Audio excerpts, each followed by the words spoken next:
In our part one, we have just seen the dynamics between men and women, Generation Z and millennials. We've just said touching issues, maturity, expectations. I don't think we have exhausted it, but yes, we have sort of got a feeling. In the second part of our discussion, we want to deal with the why. And as we're ending, Joseph touched the issue. He called it toxic feminism. We're going to break down these things so that we don't sound too technical. We want to find out why are men not seeming to meet the expectations of the women? Are they actually not meeting them, or something has shifted on the side of the women and has not shifted on the side of the men? We want to discuss that. Let me come to you, Maggie. You are empowered as a girl. I married at 27. But today's 27-year-old man is not nearly ready to get married. But the girl might actually be ready to get married at 27. Might the effort put on empowering the girl unintentionally corroded or undermined the empowerment of the boy? There is that possibility. But I don't necessarily believe that empowerment of the boy child has been neglected. However, much as we are empowering the women, we are not teaching or grooming the boys on how to live with these empowered women. Because I feel like by nature, men are empowered by nature. That's why there is always these different schemes trying to push the girls to be better, do better, stuff like that. Well, the boys are go-getters. Because I mean, we also see it on the jobs when a boy is applying, whether they are telling him 10 years experience and he has 2 years, he is going to say, I'll apply. Well, the girl will be like, no, this could be the thing that's putting me out. So for them, they are naturally there. But now where the issue is coming in is sinking the two. Like we are empowering A, but we're not training B on how to live with empowered A. And then the women have, I like to call them unrealistic expectations, which drives me to a point Joseph made of, you want me to have a car, a house, a job, stable job at 27. Yeah, there are those who have those things at that age, but I mean, do you know their background? You do not. So you can't expect me from my sweat and hard work that at 27, I'm going to have all that when you yourself, you actually don't. Yeah. So I also feel like the women tend to have unrealistic expectations. Could be, Maggie, also the context of the, I'm still with you, the context of the times. What do I mean? When I was growing up, what we call an apartment was some house somewhere with maybe a bedroom and like a small kitchen outside, and but now your apartment is in Chiwatule, Tinda. It's condominiums, high rise, and it's what 1.2 million a month, and that's the standard that might that be, and the woman, that's what the woman knows. Unfortunately, the man can't provide that. Could that be an issue? Yes. The realities of the times. Yes, because then it still falls in the docket of expectations. Because then I mean, you're not meeting my expectations. If I'm staying in a 1.2 million apartment a month, and now you want to take me in a rental of 300K, I mean, it's a stretch. But then it comes down to how well did we start off this relationship? Because that's where I like to draw back. Because I mean, we have to first get to know each other, understand each other, lay our ground, and then we are like, okay, we can move forward. Because there is a Maggie who would say, me, I can leave my 1.2 because I like you, Joseph. We can go in our 300, but then there is that other Maggie who will say, no, if you can't match up to the 1.2, it's okay. Ivan will come, he can do that. Okay. There is also that category. So let me turn to Desire. Thank you, Maggie. You're welcome. Desire. Joseph mentioned the point. You are expecting certain amounts, me to take care of you with certain money. But yeah, I'm just giving an example. Yeah, but even maturity, yes. But I'm also expecting. He's also expecting the same things from you.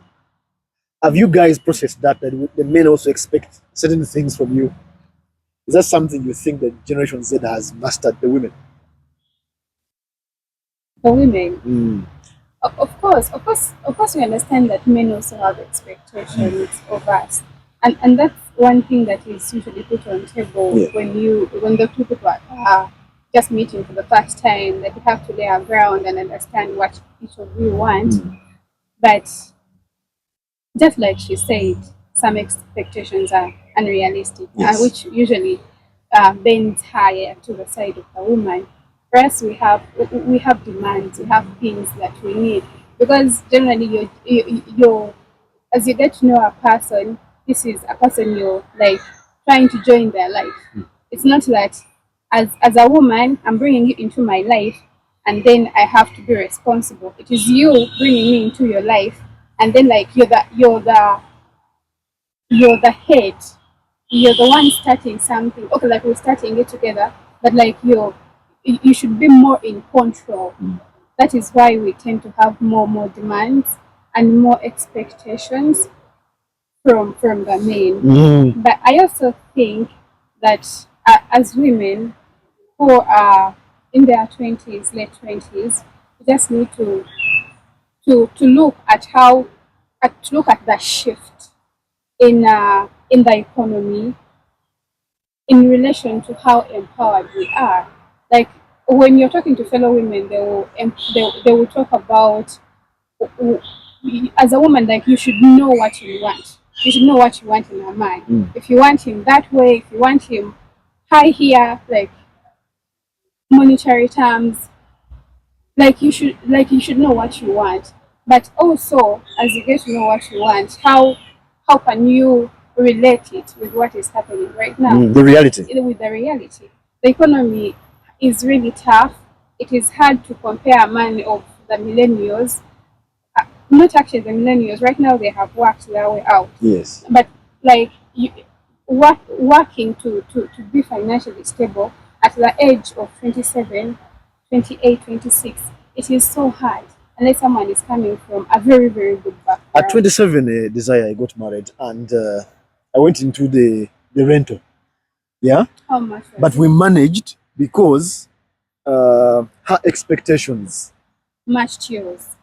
Yeah. And I find the difference with the millennials and Generation Z. And coming back to the point, I was sampling an online research done elsewhere in the Western world. And this 27-year-old girl, she has a job. She has a boutique. She's okay.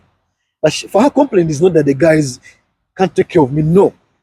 Her complaint is when I try to date these guys, they're looking for a mother in me, and I don't want to be their mother. Let me turn to John. John, Yes. are you looking for mothers? First of all, Yes. there is a point I wanted to put up earlier on where I wanted to say that women are moving away from looking for individuals. They are turning to looking for sources of income, something of that sort, because they may date you some today, and just because you cannot afford an iPhone 15, they can date any random person who can afford that iPhone. Those are not the majority, John. I want to disagree. Do you think so? Yeah. Are you Gen Z? I actually agree with But John, I asked you a question. Yes, great. The women say, some women, they have their money. And you said it. Right. You have money, they have money. They're not looking really for money. They are there who don't look for money. But they say you guys, you're looking for mothers in them and they don't want to be mothers. Are you looking for mothers? It does not mean that I'm looking for exactly my mother, someone to. But you're looking for a mother figure. I'm looking for someone who will understand me and easily relate to me. Because, again, a woman is someone who is supposed to be a source of comfort. Yeah. You get. I'm not looking for someone who I'm going to argue with and reason with all night long, all day long. No. When I get home, I want to get home to someone who is going to welcome me, hug me, appreciate my efforts. You get. Not someone who is going to ask me, but why didn't you buy this? How come you didn't afford this? How come you're not doing this? You know, a lot of questions. No, I want someone who is actually going to appreciate, and if they are making any demands, There's a way they will put them in such a way that I feel comfortable fulfilling those demands. Let me, on this point, before we move to this last and final point, if I can I'm coming to you. If I can.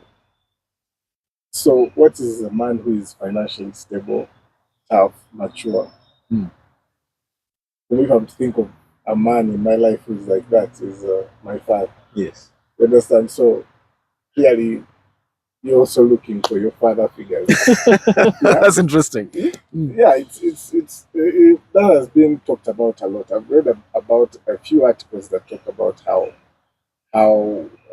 men are looking for their mother figures, women are looking for their father figures, and these articles are so separate from different contributors, different media houses, and all that kind of stuff that people don't realize it seems to be human nature and not an issue of gender. But generation says, somebody I quoted said, I don't want to be your mother, I want to be your wife. Exactly.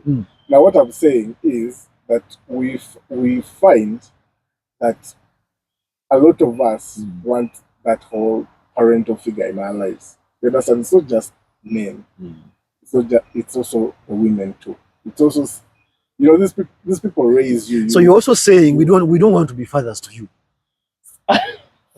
Of course not. We don't want to be fathers. Father figures. Yeah, we don't want to be we don't want to replace your father. You understand? Okay. We like to be our own selves. So in my opinion, the things are about compromise. Yeah, you're never going to find the perfect partner. It's the truth. Yeah, you have an idea of this Mr. Handsome who is rich, has vehicles, has houses, has everything. You understand, and treats you well, and actually loves you. It's very hard to find that individual. It's probably there, but you as a person, it's very hard to find that individual. And we've touched also. Maggie, you want to say a last comment on this segment? On this topic. Yeah. I would like to agree with him on the bit of compromise. Yeah, when it comes to any kind of relationship, friendship, even family relationships, you always have to compromise on something. But then I don't necessarily believe that women are also looking for their fathers the way it is for men.